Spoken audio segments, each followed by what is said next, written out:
आदरणीय श्रोतागण, देखिए आज यानी 10 सितंबर को जो बोहर गांव में जो नंदल भवन में यज्ञवेदी है, तो वहाँ दादा बस्ती राम पर जो अद्भुत एक विलक्षण पुस्तक लिखी गई, उनकी आत्मकथा जो उन्होंने लिखी थी, तो उसका वो प्रकाशन में श्री सहदेव समर्पित जी जो शांति धर्मी के संपादक हैं जींद से, और भाई अमित सिवाहा जींद से, तो उनके पुरुषार्थ से और बोहर आर्य समाज के प्रयास से इसका विमोचन हुआ। तो बड़ा इसका एक, भले ही ये छोटे कार्यक्रम दिखते हो, लेकिन जो ठोस कार्यक्रम होता है उसका बड़ा प्रभाव जाता है,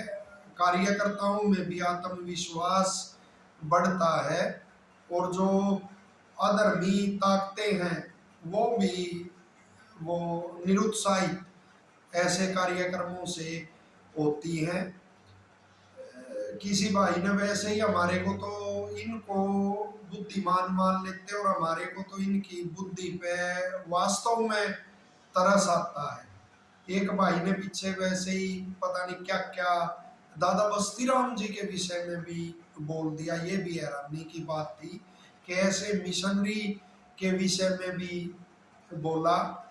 तो वो कह दिया वो ईसाइयों के, उनके अंग्रेजों के एजेंट थे। और जिस भाई ने कहा वही भाई अपनी एक पुस्तक में ये विचार व्यक्त कर रहा कि ये तो दयानंद जी ने, ये किसान वर्ग, दयानंद ने ईसाई बनने से रोक दिए, इनका विकास रोक दिया, इनको गौशाला आदि उसकी ओर लगा दिया, गुरुकुलों की ओर लगा दिया।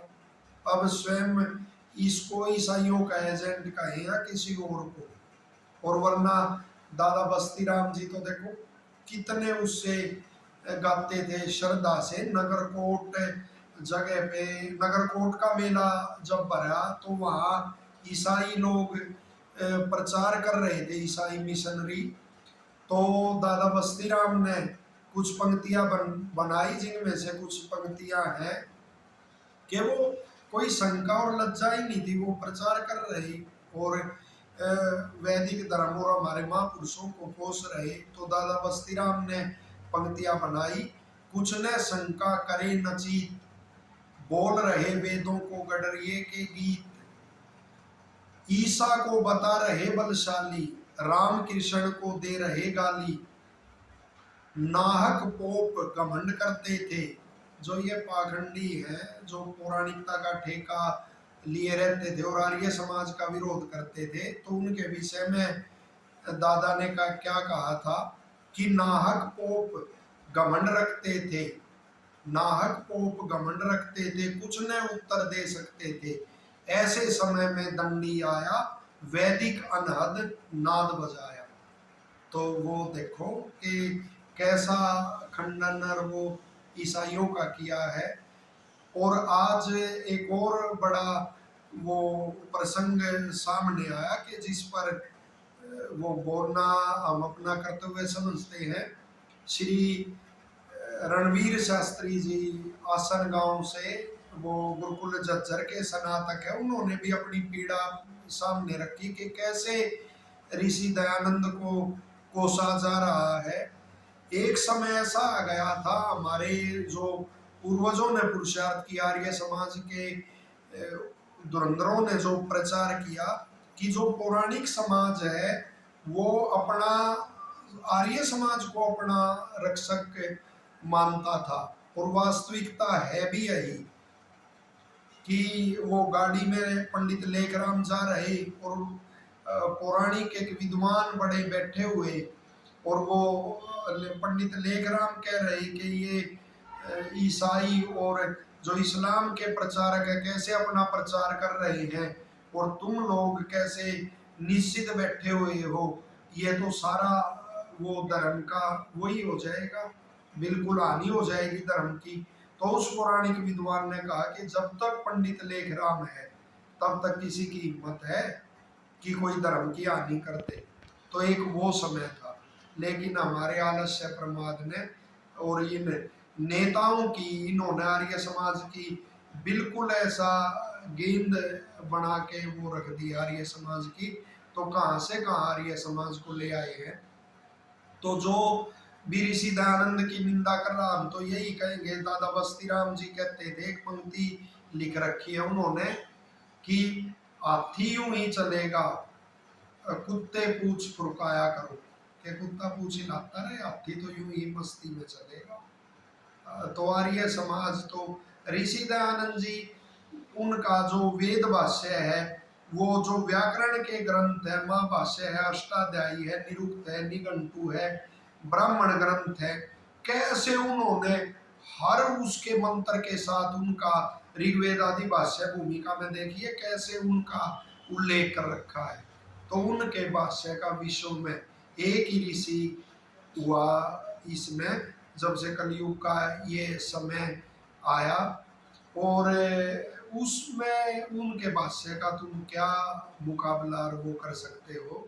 तो किसी प्रकार से भी ऋषि का वो मुकाबला हो ही नहीं सकता अभी। और आर्य समाज ही रक्षा कर सकता है। तुमने जो पाखंडियों ने जो वो किया, विकार किया, उसके कारण जो विधर्मी हमारे पर आक्षेप लगाते हैं, तो उनका उत्तर भी आर्य समाज को ही देना पड़ता है। अभी मैं एक टीवी चैनल को देख रहा था, मुख्य टीवी चैनल था, तो उस पे वो जो वो बैठा हुआ था एक धर्म की हानि करने वाला एक नेता, और जो एंकर था वो धर्म का ही पक्ष ले रहा था।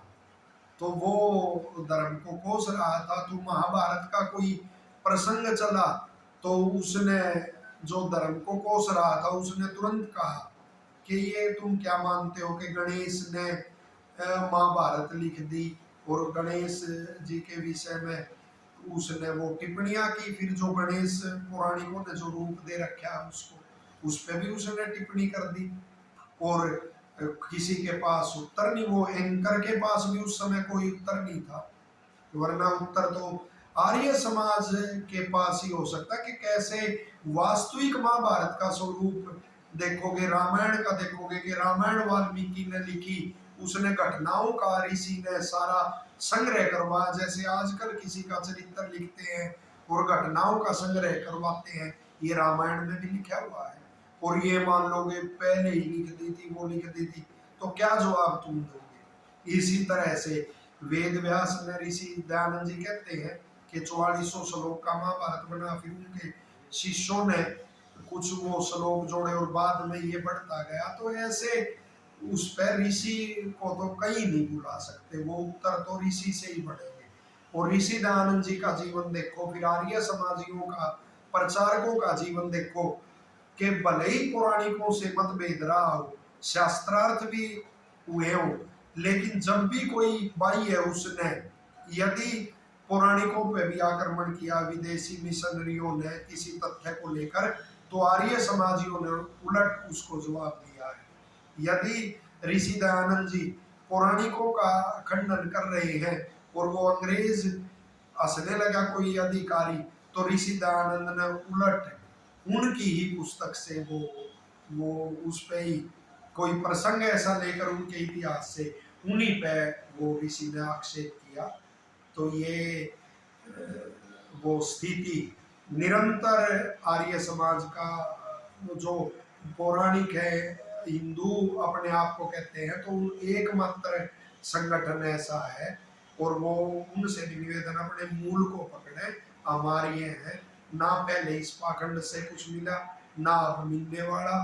ऋषि दयानंद को क्या कुछ हो गए मेरे भाई। ये जो विदेशी मिशनरियां आक्रमण आप पे कर रही है और तरह तरह से लोगों की मानसिक विकार उत्पन्न कर रहे हैं, कोई लोग भीड़ जोड़ने के लिए, कोई कि पैसे के लिए जो ये विकृति फैला रहे हैं, यदि इससे कोई बचा सकता है तो वो आर्य समाज है। और आर्य समाज के जो सच्चे कार्यकर्ता हैं वही ऐसे हैं कि आप लोगों की भी पीड़ा सह के, जो ऋषि दयानंद पाप लोग आप आक्षेप कर रहे हो उनकी भी पीड़ा सह के, और जो हमारे अंदर ही हमारे को गिराने वाले हैं उनकी भी पीड़ा सह और अपना प्रचार करते रहते हैं।